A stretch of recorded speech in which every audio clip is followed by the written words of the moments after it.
Today I want to talk a little bit about the future, the illusion of the future, because it's a big one. It's a big one, and it's really where I find the most people get trapped on the spiritual path, is this concept of the future. So just to start off with, maybe I'll share the very first riddle that I ever learned as a child.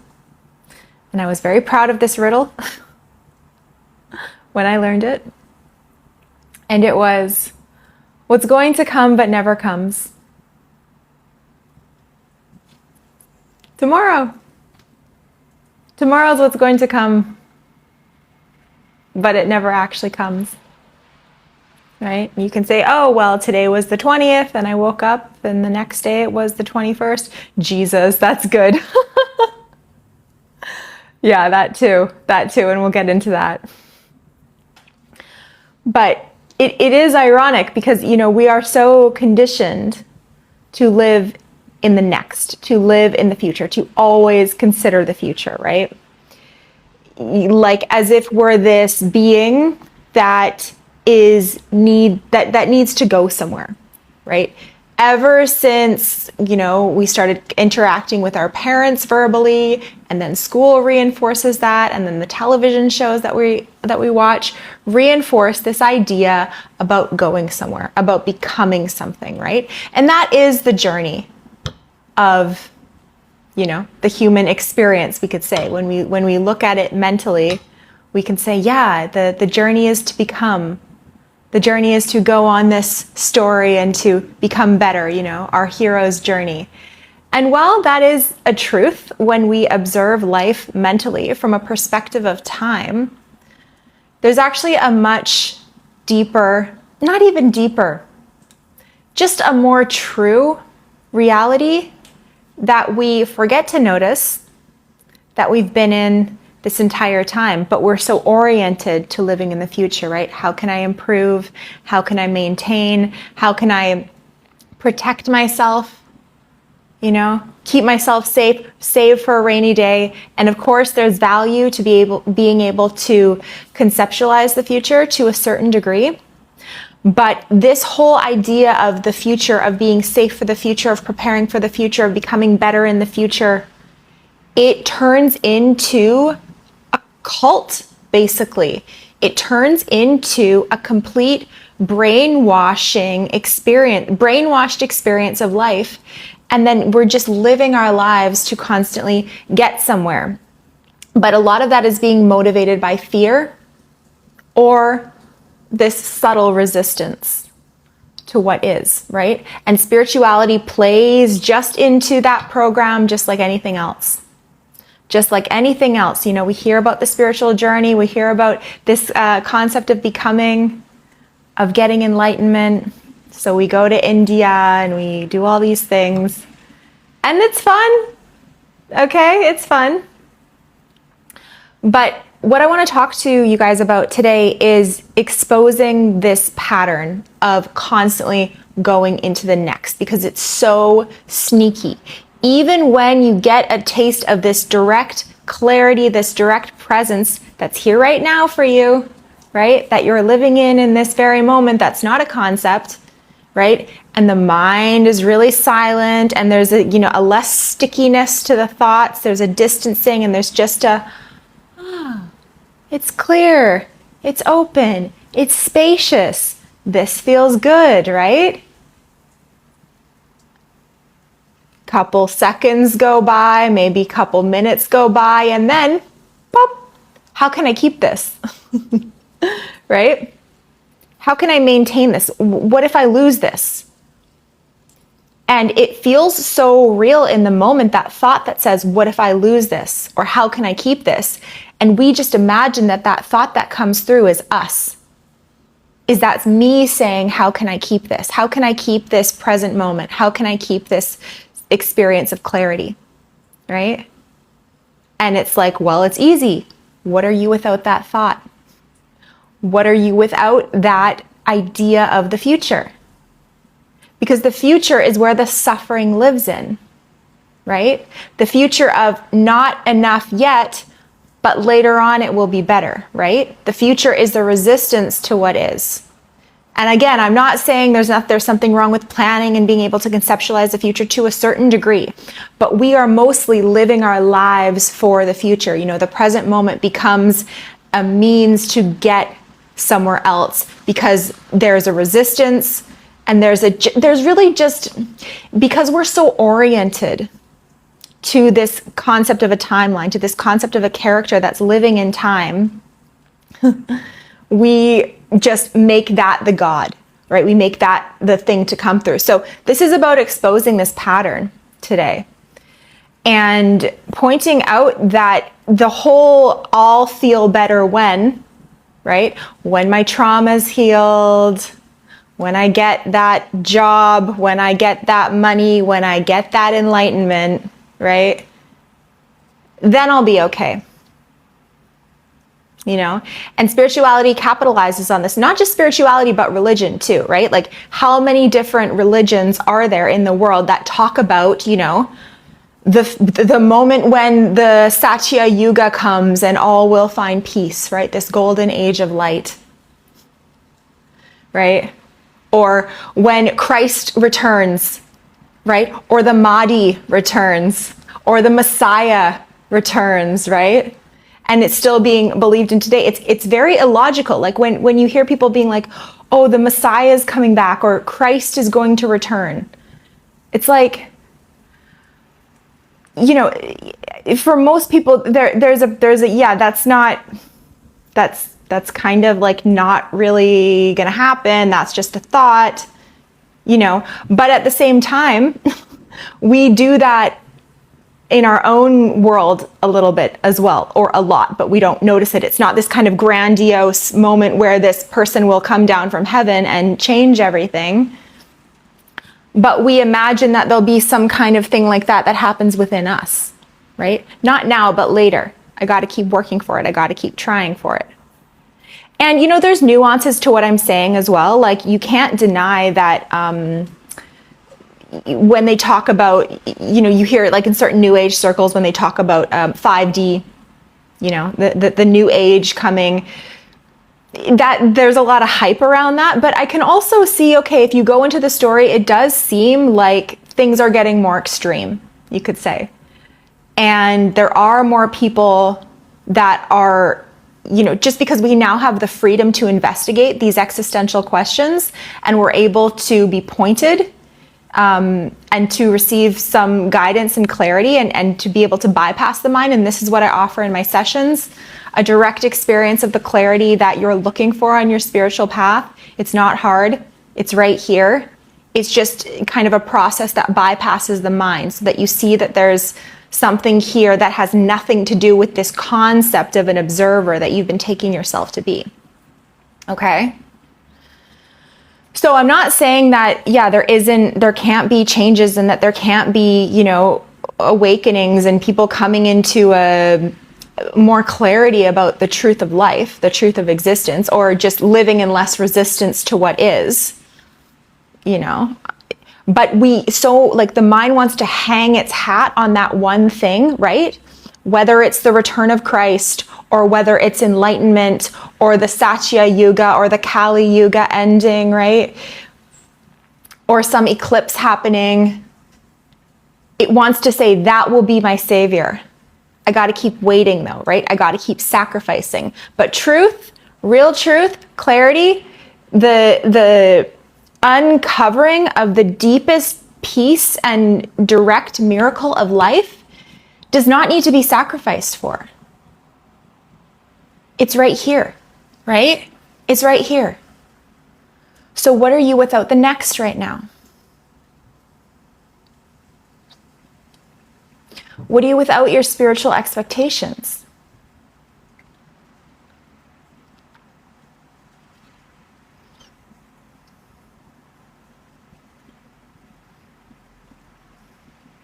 What if the whole journey of looking for something was the very thing that was hiding it, that was obfuscating it? Because it's fully exposed now, you're just imagining that there's something more.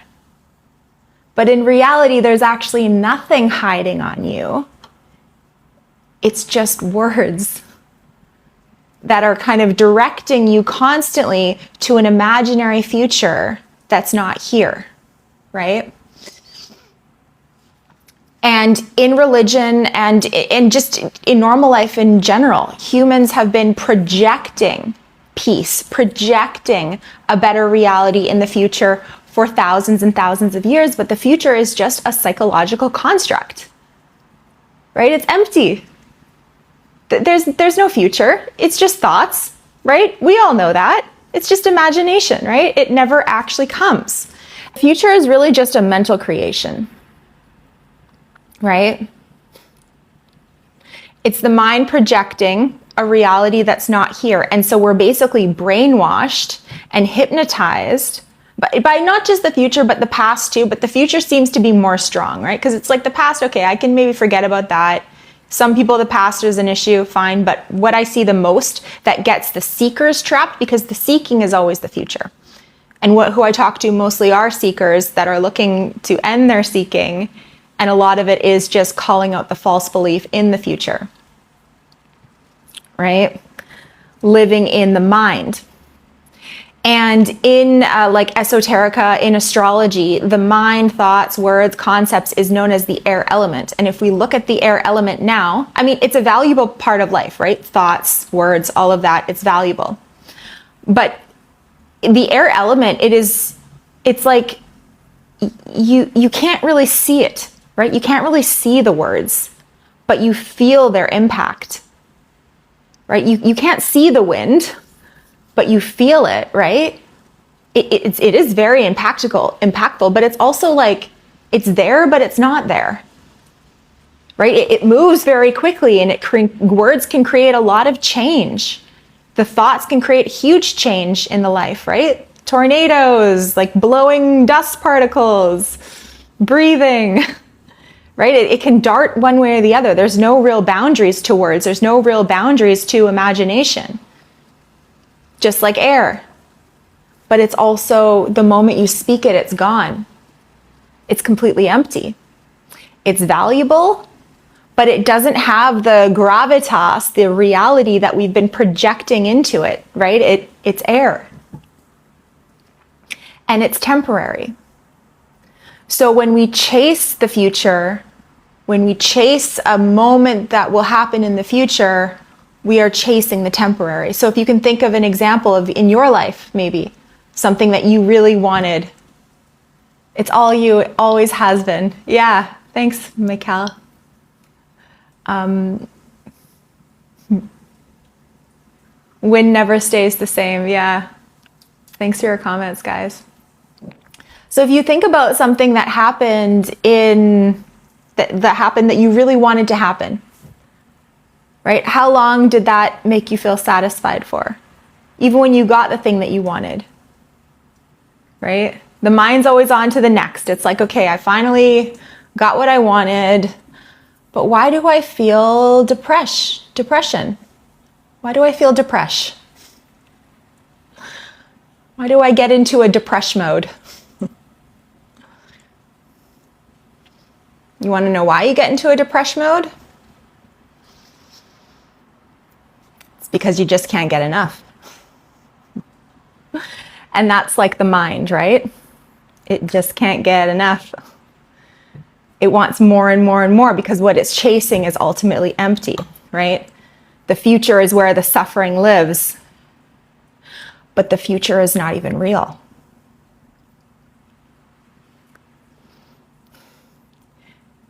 It's not even real. So your suffering is about a reality that for the most part is not even real. Okay? Your seeking is not even real. There's nothing to seek for. There's nothing to find. You are it right now. So what are you without the seeker?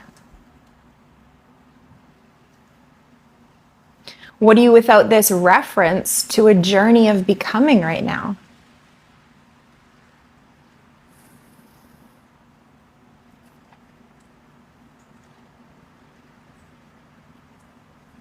right? We're chasing the enlightened version of ourselves, but it's a cult.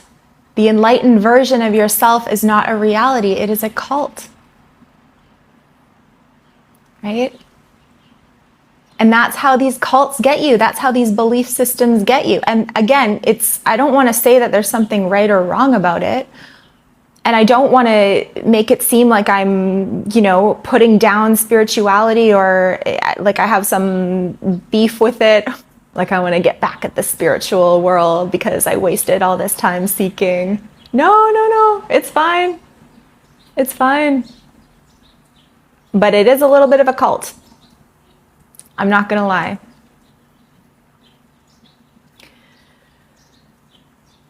Because all of the spiritual concepts, it's just that. It's just concepts, right? And there's a cost to living in concepts. There's a cost to living in the future. The future is like, I don't have it yet. Or I really want it. I can't wait for this to happen. Right? Or, what if that happens? How do I keep myself safe from it? But being grounded in what is, it's free. It is freedom itself. Right? There's no cost to it. There's no effort involved. Right? What's here right now without any effort? Does it take effort to be alive right now? Just right now, just wherever you are, does it take any effort?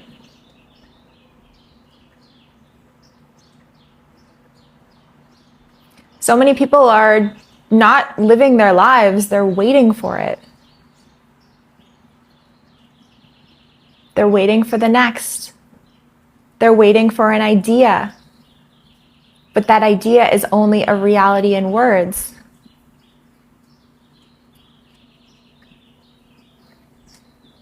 And there's value to ideas, of course.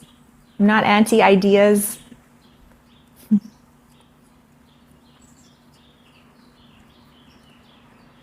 But the thoughts want to turn freedom into another achievement, right? They want to turn their birthright into an achievement. They want to turn something that is already free into an expense, into something that it needs to work for. And this is the trap of the next. And spirituality plays right into the little game of the mind. Ooh, the next.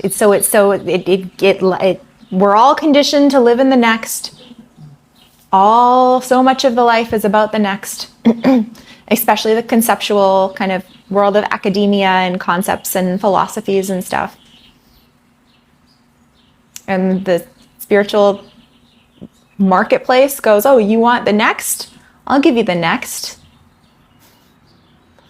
I'll give you the next. We got the Messiah. We got the eclipse coming up. We got the new secret Bible verses that were just discovered, and we're going to go and archaeologize them and make all the big connections. Right? We've got all the prophecies, and that stuff is fun.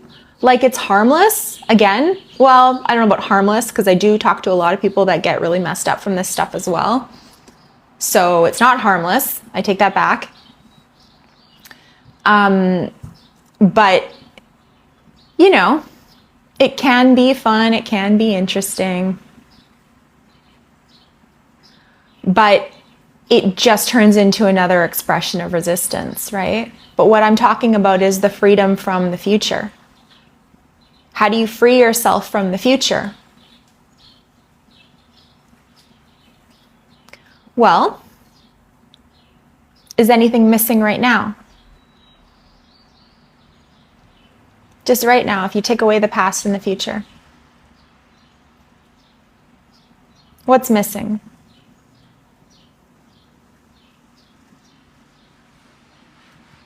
If you take away reference to language right now, what's missing?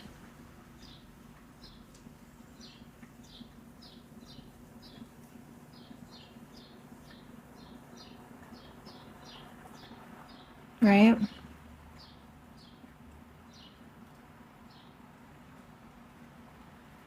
There's a wholeness already.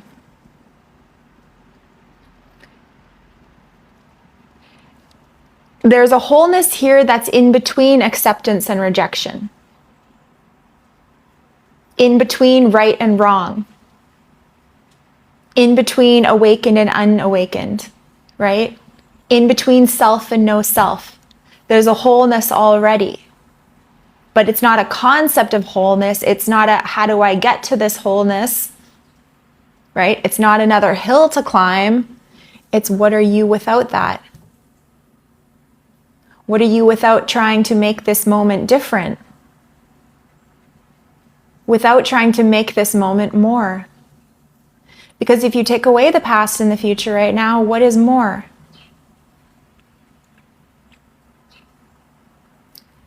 Does it even make sense? More.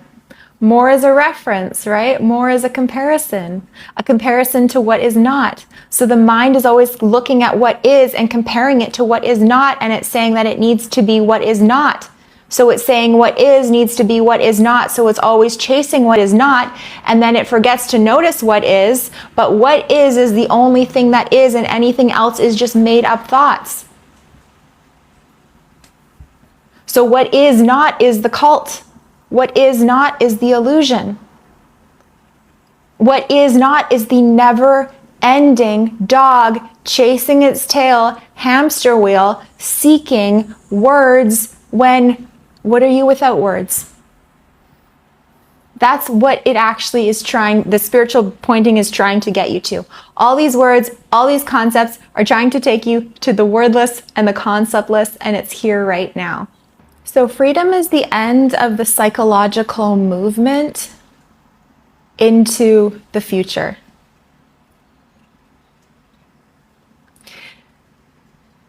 Because in even that word freedom is the word free. What's free right now? What is literally no cost right now?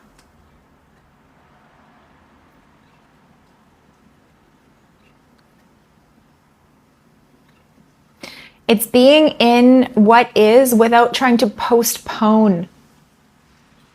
Without trying to postpone your freedom, without trying to postpone your peace. But the mind wants to sacrifice, right? It wants to work for it, and it's been trained to do that way, to do it that way. That's how it imagines that it can survive. Is by making sure that it has all of these bases covered.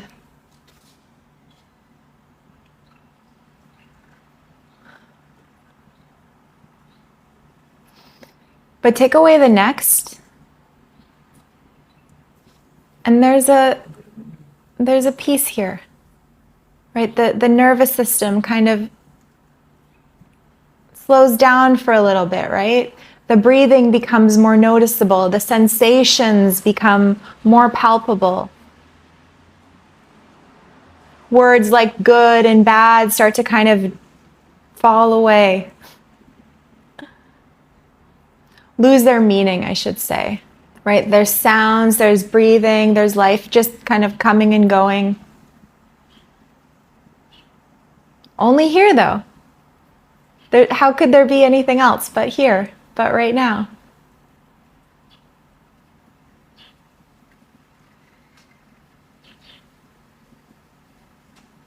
And it's not about getting to a space where your life is just always in an emotionally amazing state constantly, and there's no thoughts and you're just blissed out. It's more about seeing through the belief that something other than what is needs to be here, right? The resistance, the fighting.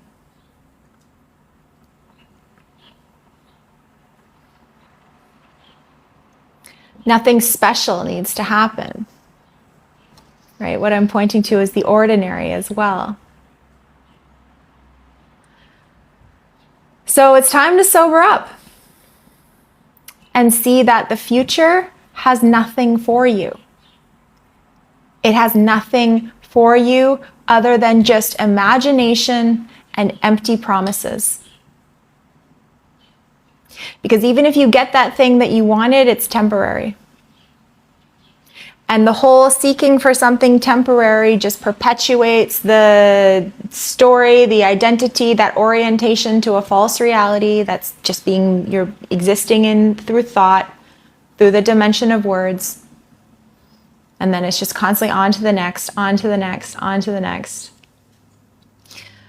But what you're looking for is not ahead of you, right? It's here right now before the search even started. It doesn't cost anything.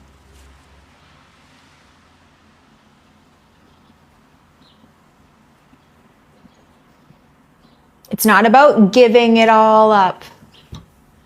It's not about suffering or sacrificing or going through endless dark nights of the soul and processing your feelings and going through a fear barrier.